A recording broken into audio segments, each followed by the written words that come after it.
So, time travel and platforming video games. Oh boy, let's discuss it.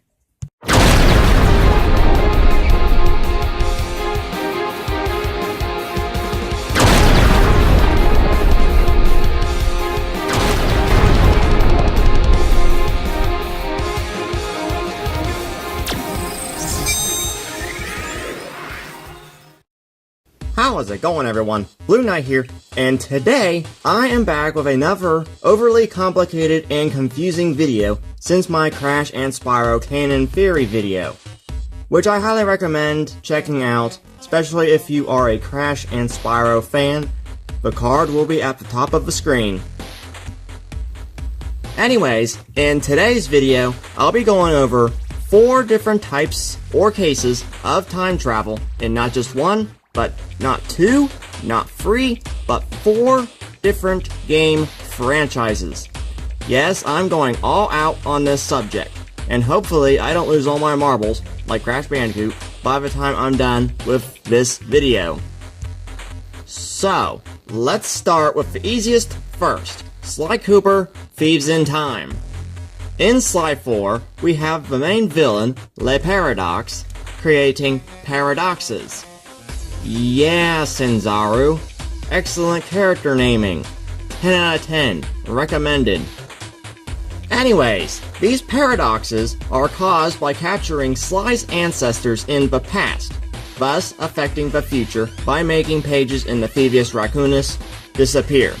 And wait, wouldn't this create a paradox with Clockwork too? What purpose would Clockwork have if the Coopers were no longer the greatest thieves? Interesting question for another time. Get it? Now, the paradox is only capable of time travel because Penelope stole Bentley's plans. Bentley's time machine, however, needs a specific item to get to that specific time period. And don't even get me started on how Bentley gets an internet connection in those timelines. While the paradox doesn't use the same method, despite this, maybe he does and we just don't see it. After all, his plans are based around Bentley's. Now, in the last episode, we see the Cooper ancestors retrieving their canes, which somehow restores and sends them back to their own times, and corrects any paradoxes Le Paradox has caused. But we'll go with it because it's not explained. Also in the last episode, we see that Le Paradox had opened a time-space portal vortex? Anyways, Paradox accidentally tore a hole in time-space, which would have sent the blip to another timeline. Of course, that was on accident, and now this brings me to Sly in ancient Egypt. The only way I can see Sly escaping Egypt is if Sly creates a paradox himself, which could make a change to the Thievius Raccoonus that Bentley would notice, thus leading to Sly's rescue after 6+ years of waiting. I don't know if that 6+ years would actually be canon though. Okay, on to the second, more complicated game in this video. Ratchet & Clank Future, A Crack in Time. Now this game was kind of trickier as I came across this piece of text from the Ratchet & Clank wiki, which appeared in other articles as well. It left me confused for the rest of the day. And it happened to be April 1st also. Luckily, the Ratchet & Clank Future series writer TJ Fixman and other community members like VTNVIVI helped resolve this confusion rather quickly. So I started by asking TJ Fixman about this, since I never recalled it actually happening in the game, and he tweeted back, "You got me. Sounds like someone is taking creative liberties on the wiki."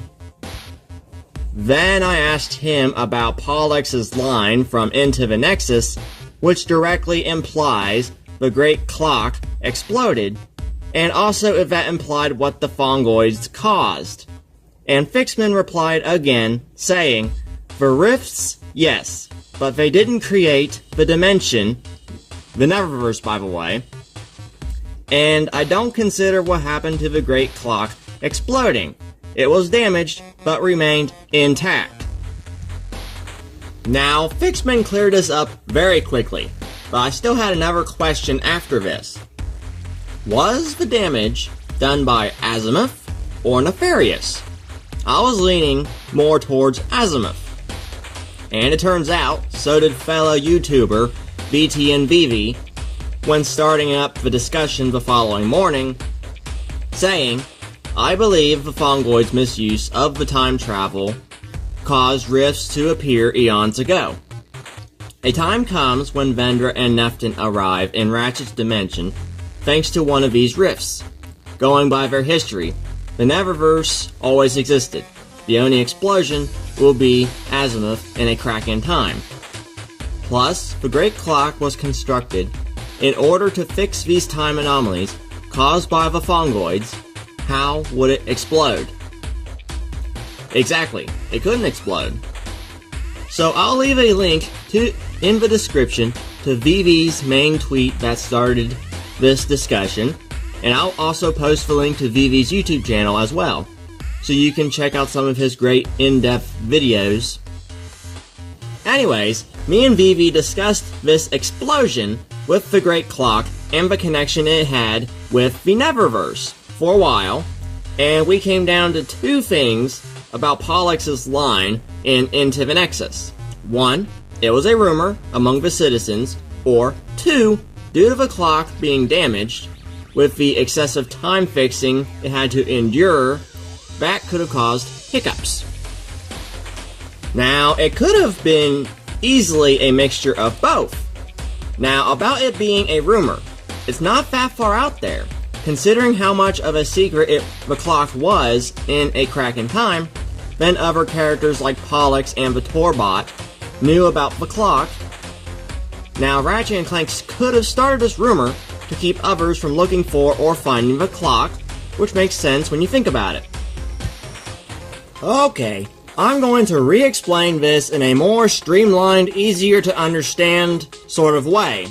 So, while I catch my breath for a minute, I'll let Orvis explain the start of time travel in the series. Eons ago, our kind entrusted the Fongoids with a special gift. The gift of time travel. We had hoped it would enrich their lives as it did ours. But unfortunately... They loused it up! Sigmund, let's just say they were overzealous in its use. After only 3,000 short years, the Fongoids' use of time travel wore the space-time continuum thin. Paradoxes stacked on top of paradoxes, conundrums on top of conundrums, until one day, a tiny rift in the continuum destroyed 83 celestial entities. Existence, it seemed, was at an end. If the universe was to survive, it would need a heart transplant. So, I designed a special gift to repair the damage. The Great Clock, built in the exact center of the universe, give or take 50 feet. The clock would repair the rift and restore temporal normality to the universe. So the Great Clock was created to repair the damage done by the Fongoids' overuse of time travel. However, the clock left some rifts unrepaired, called Never Rifts, which are bridges between two previously separated dimensions, the Neververse and Ratchet's dimension. These are what Vendra and Neftin Prog would have been sent to Ratchet's dimension with, and Azimuth damaging the clock by shifting time back likely created even more hiccups and, therefore, more Never Rifts. So, both events caused numerous Never Rifts to appear. So now that we've seen the effects of the space-time continuum being torn and repaired, let's move on to the in-game time travel. Here's Orvis again. Number 1. Under no circumstances is it to be used as a time machine. The clock is not meant to alter time, only to keep it. Okay, so if the clock cannot be used as a time machine, at least for trips longer than 6 minutes, which I would like to know how the plumber knew that and not Orvis. Unless Orvis knew and just didn't say anything. After all, he did create the clock, so he should know its full capabilities. But back to the plumber for a second. I'm not going into this incredibly long discussion about the character. To me, he seems like a running joke. You could say since he literally gives hints for later events in the games, or hinting at another game, or generally breaking the fourth wall. Anyways, since the clock can't be used directly as a time machine, it can, however, be used as one indirectly. As shown on planets Xanathar and Morklon, the clock can cause time anomalies in addition to repairing them. Now, when Ratchet traveled 2 years before and confronted Dr. Nefarious, he therefore caused a paradox. Now, in the following cutscene with Nefarious, we see his eye damaged again out of nowhere. I get this is to show the effect of a paradox, but why would it happen again when it already happened 2 years before? It just didn't make that much sense to me. Then another paradox was created on planet Morklon, when Ratchet and Clank traveled 10 years before and helped the Fongoids win the Battle of Gimmick Valley, which in turn created a better future for the planet. Well, Gimmick Valley at least. Alright, we're halfway through the video now. What's next? Jak and Daxter? Oh no. This one's got to be the hardest one in the video so far, as I still don't understand it completely until this day. Now here is a message from Daxter on the subject while I gather up the rest of my marbles. The more you think about it, the more it hurts the head. You are exactly right, Daxter. And what better place to start in than at the very start of Jak 2, when time travel is first introduced into the series. Jak and Daxter and the others were sent far into the future after opening the last Rift Gate. When they arrive, Jak is immediately captured. Then Daxter frees him 2 years later. Now let's fast forward to the end of the game, where Metal Core revealed that Jak started in the future and was sent back to the past, Sandover Village, in order to gain the skills necessary to defeat him. Skip ahead to after the battle, and we see young Jak and younger Samos are sent back to the past, while older Jak and Samos stay in the future. Or is it the present now? Never mind about that. Now, I didn't go into an incredible in-depth look into time travel for this game, because then I'd have to have about an hour-long video and a ridiculously long script, so that's why I simplified into one paragraph. Wait, simple? Is that the best word to really describe this series? Now I recommend checking out VTNVIVI's video on Jak and Daxter's time travel. Link will be in the description. He went very in-depth about it, and I'm not going to explain the entirety of that video as it is Vivi's. But I do agree about the time loop, which ends and continues forward after Jak 2's final boss. Now this leads me to a popular subject in the Jak and Daxter's fanbase that started since the end of Jak 3 15 years ago, and that is whether or not Jak is Mar. Now this theory I had started with this LURKER totem from Jak 2.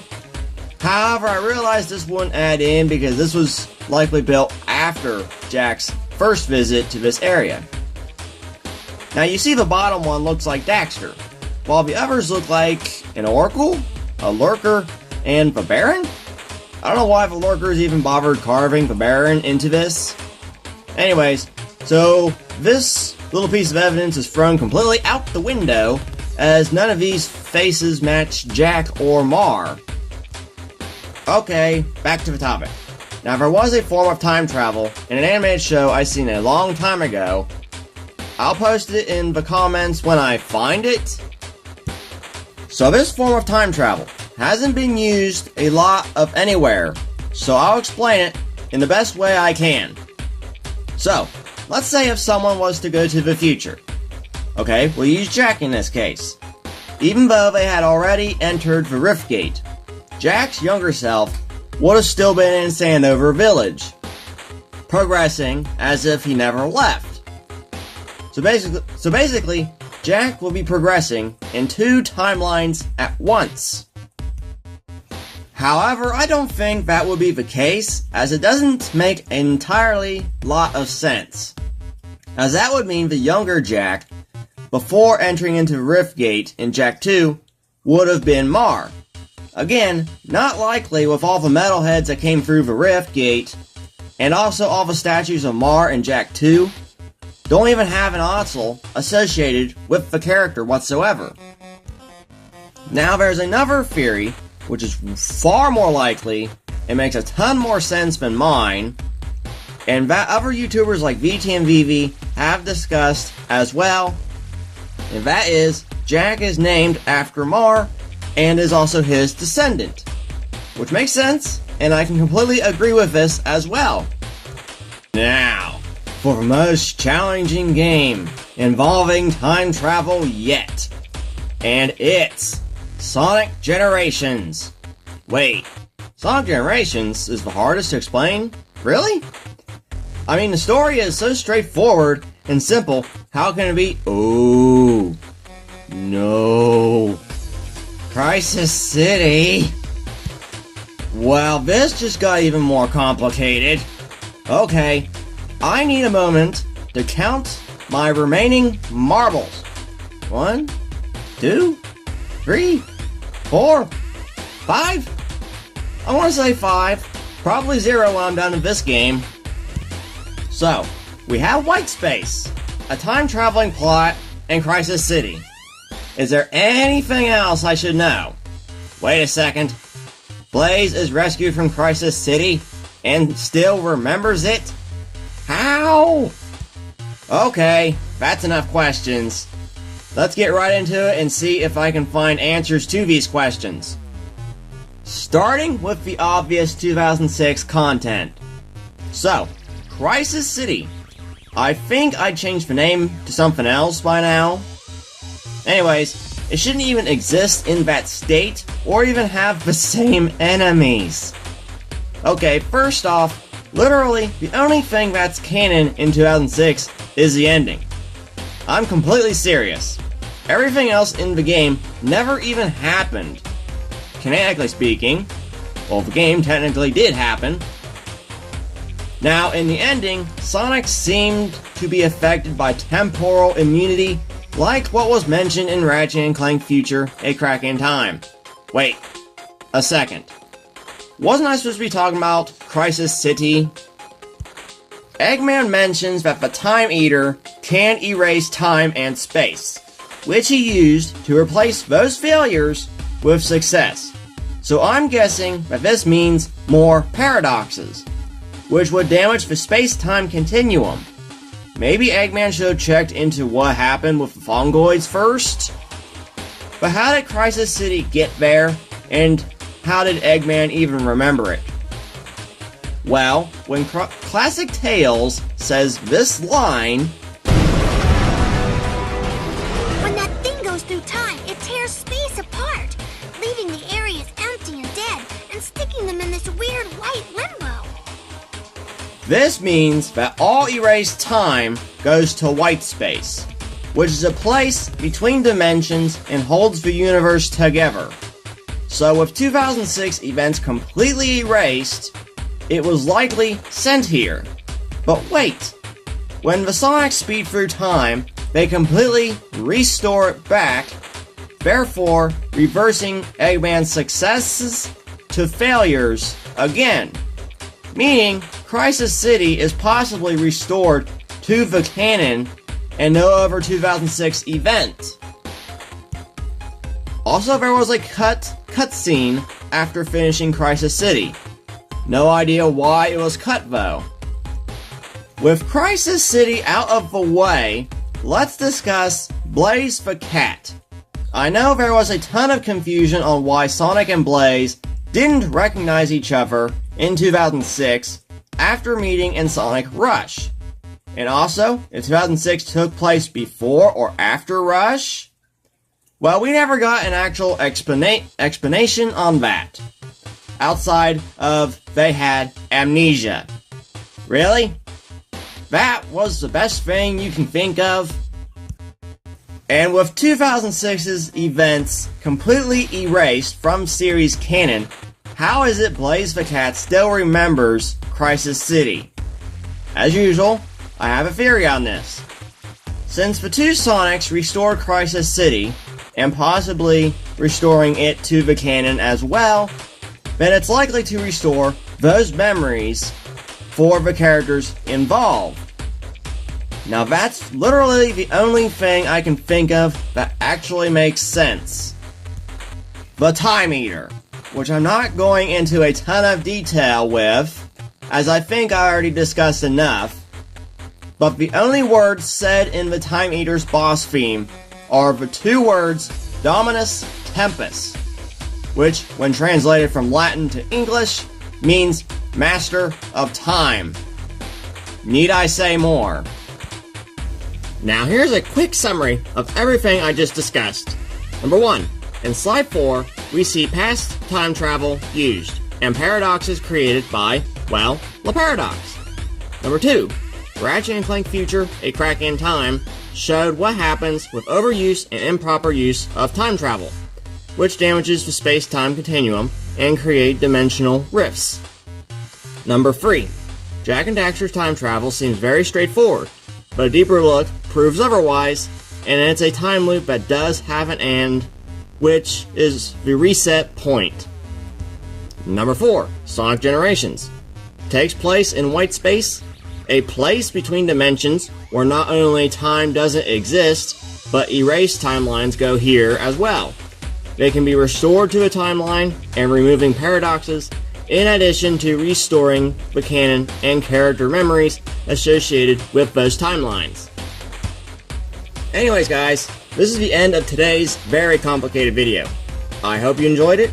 Now I can get back to some normal news video updates. Hopefully I won't have to discuss time travel again until Sly 5 releases. And once again everyone, be sure to leave your thoughts on this in the comments below. Once again, I've been Blueknight, thanks so much for watching, and I will see you guys next time. Goodbye. Time travel rules. No, I literally just finished.